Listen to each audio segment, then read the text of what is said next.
Join us today as we discuss the importance about voting and what young SFA students are doing to take a stand.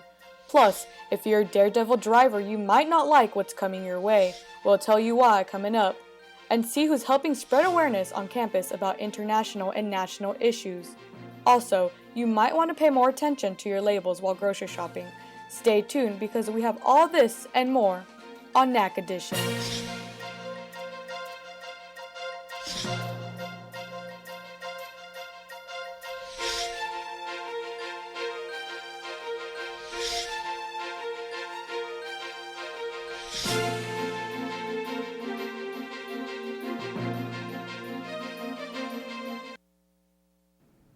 Hello, East Texas. I'm Delilah Gonzalez, and welcome to Nac Edition. Today, we will begin on how SFA students are hoping to see more of the millennials' votes in this year's elections. Our very own Cami Hens went to find out more about this. A few weeks ago, students marched to the polls to vote for this year's presidential primary election. The goal was to get millennials more involved.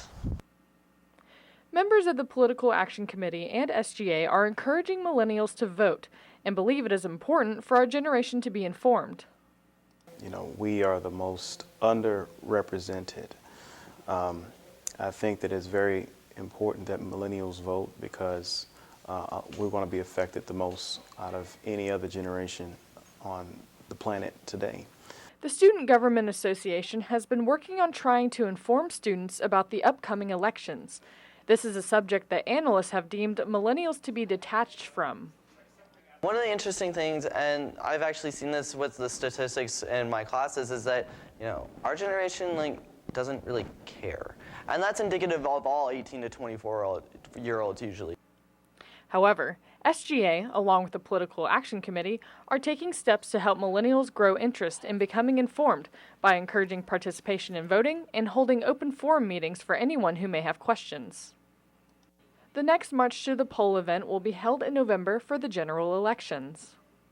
A lot of the people who came with us voted for the first time, and people have come to me and said, I feel like I made a difference, I feel like I made a change, and you know, that's what you live for. Make sure to register to vote for this year's election and make your voice heard. Reporting for Nac Edition, I'm Cami Hens.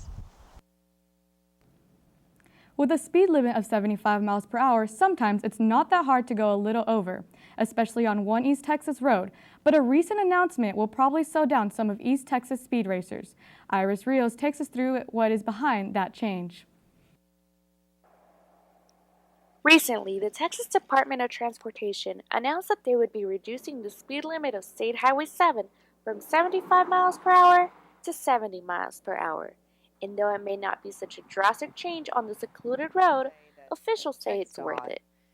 It's our goal. Safety is our main goal, and the management of speed through appropriate speed limits is an essential part of highway safety. So we are always looking at how we can make the roadways a safe corridor of travel. This road, which runs all through Angelina County, connecting towns like Center, Nacogdoches, and Crockett, may seem inhabited, though there are some citizens who reside in the area, which is how the idea came up, after a citizen requested to have the speed limit lowered. But what exactly is it that they expect to come out of this change? Ultimate safety will be what we want to come out of this. We want motorists to slow down a little bit out there on that roadway in Angelina County. It goes to a wider roadway in Nacogdoches County, but just be safe on the roadway, slow down, watch for other vehicles, other trucks. This is a highly traveled state highway. Statistics from 2014 show that about a total of 344 people in Texas died from a speeding accident, 210 being the driver and 66 people being the passenger in a speeding vehicle. Out of those accidents, Angelina and Nacogdoches counties combined had 27 fatal speeding accidents, and this is what TxDOT hopes decreases as well. The change is already in effect, but will that slow some of the drivers around town? We'll just have to wait and see. For more information on any upcoming projects or ongoing traffic in your area, visit www.texdot.gov or www.drivetexas.org. Reporting for Nac Edition, I'm Iris Rios. Next, organized crime is rapidly becoming more of a problem in today's world. Here's Colton Webb with more on the world's leading crime industries. According to American Civil War census data, there were around 4 million slaves in the United States in 1860, but that number is nowhere close to the 27 million that are estimated to be enslaved today in human trafficking. Human trafficking is the fastest growing criminal industry and is defined as the illegal trade of human beings, mainly for the purposes of forced labor and sex trafficking. And to many, the heavy topic of human trafficking can seem distant, but students on the campus of Stephen F. Austin are doing their part to bring this topic a little bit more close to home. On February 25th, students gathered at Surf and Steve for Shine a Light on Slavery Day to bring awareness to the issue. We think in 1865 that slavery ended, especially in the United States, right? But that's just not the case. There are third world countries where people are bonded in labor. There are countries all over Europe where sex trafficking still goes on. The event featured an info booth, times of prayer, and videos of victim stories. Throughout the day, students even stood in chains outside strategic buildings across the SFA campus to shine more light on the growing issue. There are 27 million people in the world that are trafficked that we know of, and only 1 to 2% of them are ever rescued. So there's a lot of people that we just never hear their stories, and we never know how they got to where they are. They never get out of where they are. And a lot of them are women and children. The average age that people are put into this trafficking is 12 to 15. According to the End It movement, an organization dedicated to fight the issue, human trafficking is the second largest global organized crime, generating an annual revenue of $150.2 billion, or $411.5 million per day. And it's not just global. Houston ranks among the top cities for human trafficking in the U.S., and 2 Nacogdoches residents were arrested in 2014 for being a part of a labor trafficking ring at Asian City. And even America's biggest sporting event has a bigger involvement than you would think. Because the Super Bowl is such an important event and a lot of people come together and celebrate it the entire weekend, it provides a lot of the clientele in the sex industry. So pimps will come and bring their girls with them, and because that's where the business is big and they can make a lot of money. Now, if you have any questions about human trafficking or have any information about a possible trafficking situation, please call the National Hotline for Human Trafficking, which you see at the bottom of your screen. Now, despite these alarming statistics, the students here at Stephen F. Austin are still working hard to shine a light on modern-day slavery and to be a voice for the voiceless, in the hopes of bringing awareness, prevention, rescue, and restoration. This has been Colton Webb with Nac Edition. And when we come back, you'll find out why you should pay more attention to food labels, what went on at the Nacogdoches Film Festival, and how one of our SFA alumni has reached a new level of recognition. All this and more on Nac Edition.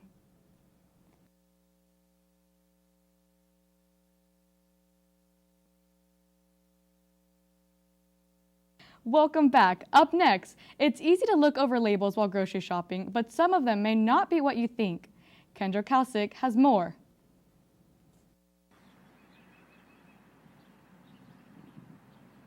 A trip to the grocery store might not be a surprising errand to run. But what is surprising are the claims on some of the food labels. Food laws can be difficult to understand. It's up to the FDA and USDA to regulate what claims companies make and put on their food labels. But how they define certain terms can be unclear. For example, the label all natural, what exactly does that mean? It sounds nice, but the FDA actually doesn't have a clear definition for the term. Did you know that meat can be treated with carbon monoxide to keep it red? Companies like Hillshire won't even reveal where their meat came from, but it ends up here for unaware shoppers to buy. And it's not just meat, it's eggs as well. Except for the cartons with certified organic, the U.S. government doesn't set definitions or requirements for other egg carton labels. So what is the truth behind cage-free and other labels marked on eggs? I visited Weta Scholes, owner of the local Happy Chicken Farm, who explained to me that the eggs you buy in the grocery store aren't roaming happily and freely like her chickens. Cage-free actually means big industrial-sized barns where the birds typically have about 1 square foot of space. Not exactly the cage-free idea you might have had in mind passing the aisle. For more information about food regulations, you can visit www.fda.gov and www.usda.gov. With JB2 Nac Edition, I'm Kendra Kalasek. And Nac Edition held their annual film festival on February 25th through the 27th. The festival kicked off at the Cole Arts Center in downtown with a free documentary and seating for the first 100 guests, as well as a couple of short films from our SFA film students and locals. One in particular by George Hooker, who filmed an extensive tour of Nacogdoches, including historical location, events, and scenic views of the oldest town in Texas. Brandon Polanco, Wayne Johnson, former SFA students also displayed their cinematic creativity, followed by Q&As. The film event also held a special VIP meet and greet at Party and Things featuring Charlene Harris, author of the True Blood series. Guests even had the opportunity to watch a screening of True Blood, Strange Love at Carmike 6. Apart from this, Charlene was also a judge at the NatCon, where she judged for Best True Blood Costume Contest. The film festival ended at the Baker Patillo Center, where the rest of the short film competition awards and more Q&As were asked. Congratulations to all that competed. Another one of our SFA alumni has recently achieved a great accomplishment, and I had the privilege to travel to Austin, Texas to find out what exactly this great man did.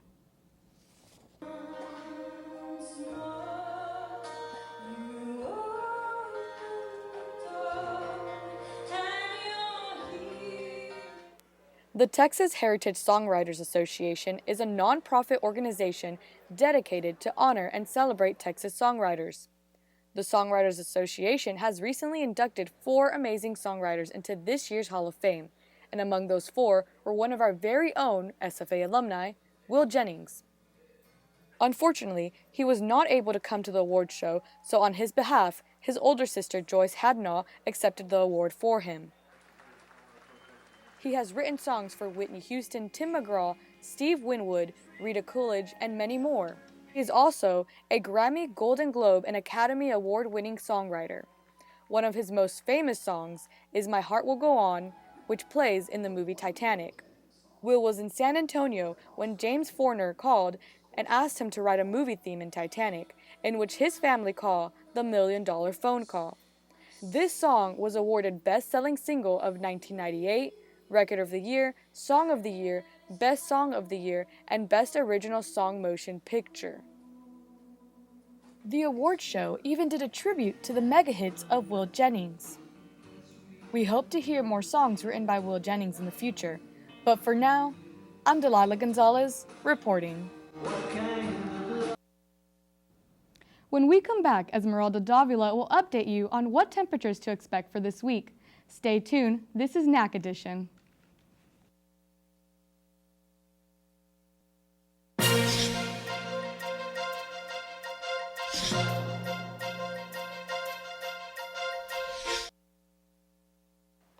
Hello, East Texas. Good afternoon. I'm your weather girl, Esmeralda, and we're going to start off today with the national highs. Up here on the East Coast, we have New York at 43, Washington at 45. Then we come down to Atlanta at 54, and down in Florida, in Miami and Orlando, we have a high of 80 and 83. Then we move over here to Texas. We have Dallas at 73 and San Antonio at 76. Up here in Chicago, we have 31, St. Louis at 51. Then we move over here to the West Coast, and we have Seattle, Washington at 56. Then we move to California, and there's a 65 in San Francisco, and in Los Angeles, we have a 73. Now let's move on to the national lows. Back up here in the East Coast, we have New York at 26, Washington at 29, and Atlanta at 37. We also have down here in Florida, we have at Miami at 66 and Orlando at 54. We move over here to Louisiana, we have New Orleans at 53, Dallas at 58, and San Antonio at 61. Up here in Chicago, we have 26, and St. Louis, we have 43. We move to the West Coast, and we have Seattle at 46, San Francisco at 55, and Los Angeles at 53. So it looks as some of these are a little cold and some of these are a little, it's the United States. Now we move to local weather. Up here in Longview, it looks like we have 56, but it does look like it's going to rise, maybe about to like 64. In Tyler, we have 58, and that's also going to rise. It looks like around 65 maybe. Down in Nacogdoches, you see 61, but it should rise just a little bit, maybe up to 63. Down here in Lufkin, it says 59, but that should also come up to about 64. And now let's look at your 5-day forecast. It looks like tomorrow we should have a high of 81 with partly cloudy skies, and tomorrow night we'll have a low of 44. It looks like there's a 20% chance of rain tomorrow, so carry around your umbrella just to be safe. Friday looks like we have clear skies with a high of 75 with a low of 44 that night. No precipitation tomorrow on Friday, so you don't have to worry about carrying your umbrella. Saturday also looks like a cloudy day with a high of 77, and Saturday night looks like a low of 54. It's like a 10% chance of rain, so you may never know. It's Nacogdoches. Carry your umbrella just in case. Sunday looks like rain. It looks like 40% chance with a high of 76, and Sunday night looks like a low of 57. Monday also looks like a rainy day, so it will be a high of 78, and Monday night should be a low of 63. So it looks like rain in the forecast. Y'all make sure y'all have your umbrellas with you. You know it's Nacogdoches. You never know when it'll start raining. Now let's take a look at your calendar of events. Thursday through Sunday, the Nacogdoches Music Festival will be in downtown Nac. So if you have a chance, stop by and see what all the fun is about. On Friday, the SFA College of Fine Arts and the Children's Performing Arts Series will be presenting Architect at the Turner Auditorium. There will be a show at 9:30 a.m. and one at 12:30 in the afternoon. Tickets for one person is $7.50, and for a group of 20 people or more, the cost will only be $6. For more information, you can call 936-468-6407. On Saturday, it looks like the farmers market will be open from 8 to noon. They have a lot of cool things there, like live music and lots of homemade items. So go check it out. It's pretty cool. Also on Saturday, there will be free guided tours for the Azalea Trail from 1 to 4 p.m. Enjoy beautiful scenery, and who doesn't like free? Like, go ahead and go, see the pretty flowers, and have a great Saturday. Well, that's all I have for weather today. When we come back from the break, Devin Hogue will bring you the latest sports updates. Stay tuned, East Texas.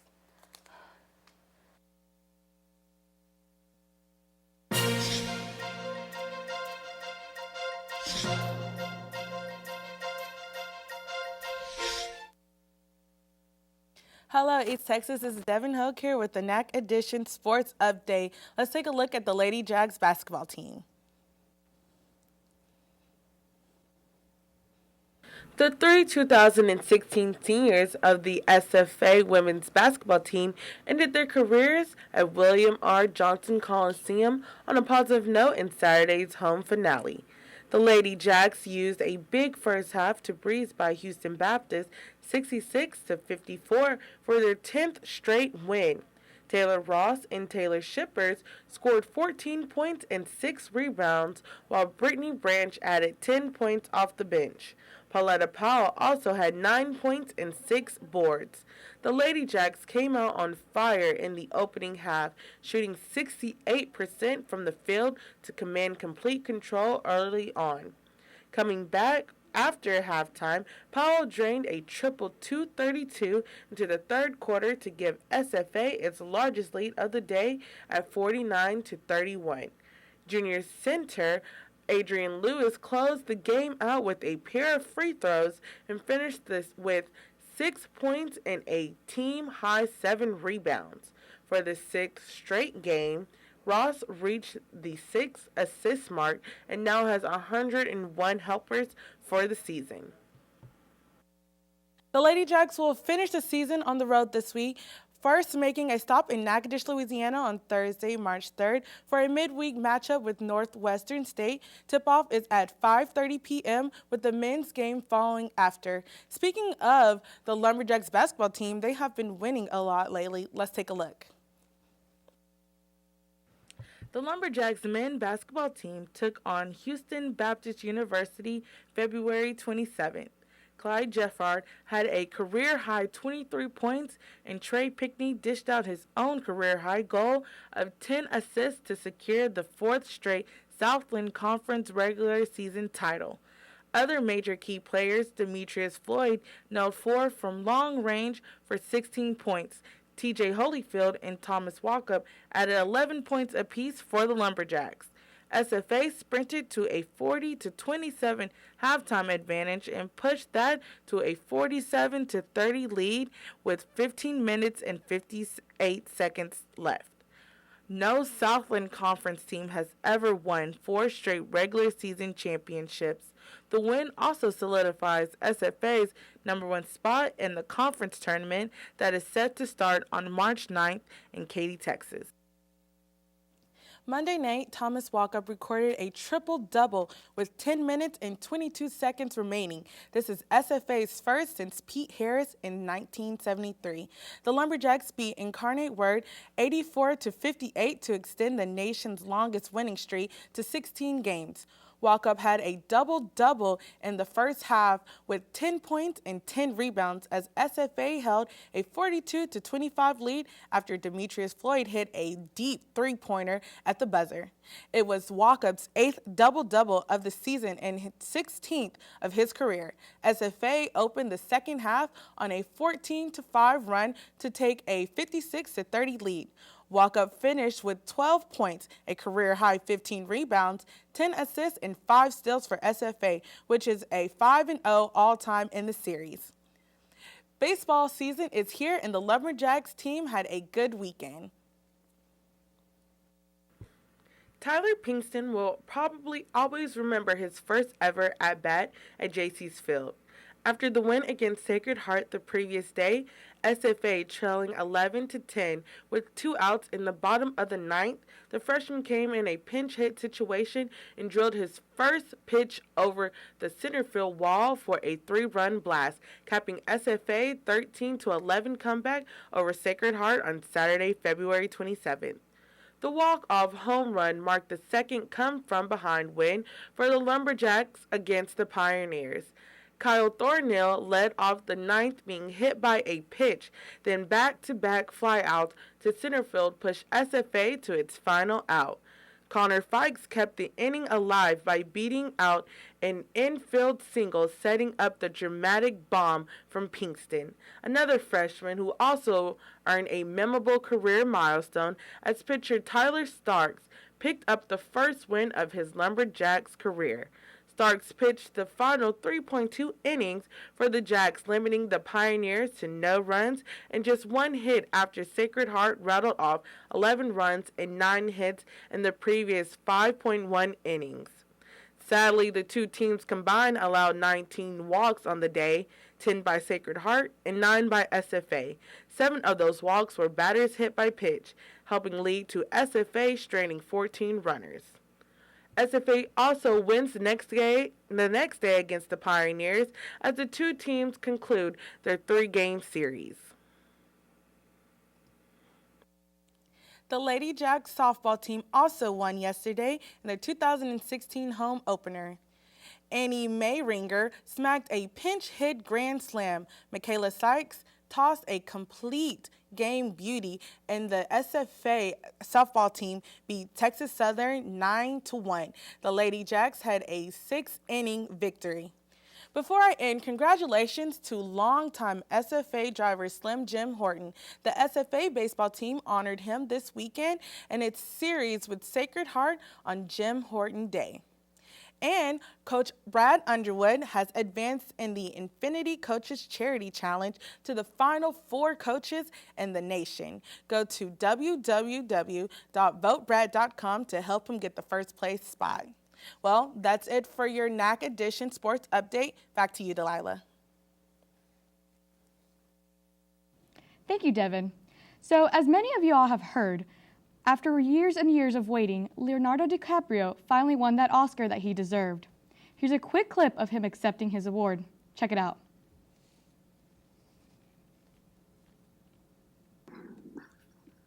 Leonardo DiCaprio. Climate change is real. It is happening right now. It is the most urgent threat facing our entire species. Let us not take this planet for granted. I do not take tonight for granted. Thank you so very much. Well, that is all the time we have for today. Thank you for joining us on Nac Edition. I'm Delilah Gonzalez. Have a wonderful day.